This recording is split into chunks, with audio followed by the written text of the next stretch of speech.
नमस्ते, Sunita kitchen मध्ये आपलं स्वागत आहे। आज आपण बनवणार आहोत शरीरासाठी उपयुक्त असणारी, केसांसाठी लाभदायक असणारी कढीपत्ता चटणी। कढीपत्ता चटणी बनवण्यासाठी मी येथे 2 कप फ्रेश कढीपत्ता घेतला आहे। हा कढीपत्ता मी स्वच्छ धुवून पुसून सुकवून घेतला आहे। तसेच 2 कप कढीपत्त्यासाठी आपल्याला 1 कप तीळ लागणार आहे। 1 कप मी येथे शेंगदाणे घेतले आहेत। 1 टीस्पून मी येथे लाल तिखट घेतले आहे। लाल तिखट तुमच्या आवडीनुसार तुम्ही कमी किंवा जास्त करू शकता। 6 ते 7 लसणाच्या पाकळ्या घेतल्या आहेत। मीठ घेतले आहे। सगळ्यात अगोदर आपण तीळ आणि शेंगदाणे खमंग असे भाजून घेऊया।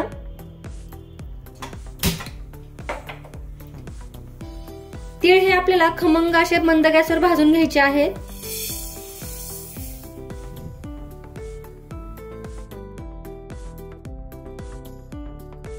हे पहा, तीळ आपले छान असे गोल्डन कलरचे भाजून झाले आहेत, तुम्ही बघू शकता।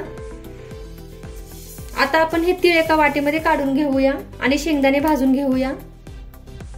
तीळ आपले भाजून झाले आहेत। आता आपण शेंगदाणे भाजून घेऊया। शेंगदाणेही आपल्याला छान असे खमंग भाजून घ्यायचे आहेत। तीळ आणि शेंगदाणे तुम्ही जेवढे खमंग भाजून घेताल तेवढी कढीपत्त्याची चटणी छान होईल। आता आपण शेंगदाणे भाजून घेऊया। हे पहा, शेंगदाणे आपले छान असे खमंग भाजून झाले आहेत। आता आपण शेंगदाणे एका वाटीमध्ये काढून घेऊया। शेंगदाणे भाजून झाले आहेत। आता याच कढईमध्ये आपण 2 टेबलस्पून तेल टाकून घेऊया। तेल गरम झाले आहे। आता या कढईमध्ये आपल्याला हा सर्व कढीपत्ता तळून घ्यायचा आहे। कढीपत्ता आपल्याला छान असा कडक तळून घ्यायचा आहे। आता आपण कढईमध्ये कढीपत्ता टाकून घेऊया।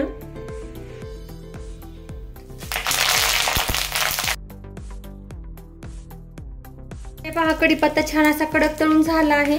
आता याच्यामध्ये आपण हा लसूण टाकून देऊया। भाजलेले तीळ टाकून देऊया। भाजलेले शेंगदाणे टाकून देऊया। आता आपण हे सर्व मिक्स करून घेऊया। आता आपण गॅस बंद करून घेऊया आणि हे सर्व थंड होण्यासाठी ठेवूया। हे पहा, चटणीचे मिश्रण थंड झाले आहे। आता आपण हे एका मिक्सरच्या भांड्यामधून बारीक करून घेऊया।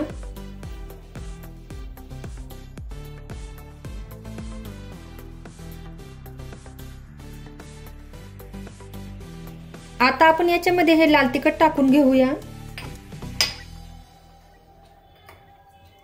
मीठ टाकून घेऊया। आता आपण हे बारीक करून घेऊया। हे पहा, कढीपत्ता बारीक करून झाला आहे, तुम्ही बघू शकता। अगदी मस्त अशी आपली चटणी झाली आहे। हे पहा, ही आपल्याला पूर्ण अशी बारीक पण नाही करून घ्यायची। आता आपण ही चटणी एका भांड्यामध्ये काढून घेऊया।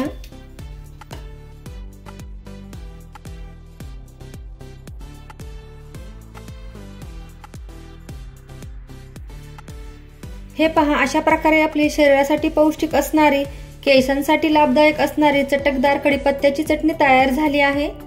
मस्त असा सुगंध सुटला आहे।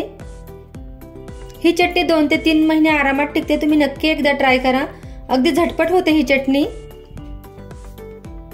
जर तुम्हाला माझी ही रेसिपी आवडली असेल तर माझ्या चॅनलला सबस्क्राइब करा, लाईक करा, शेअर करा, कमेंट करा आणि हो, घरचे खा आणि निरोगी राहा। थँक्यू।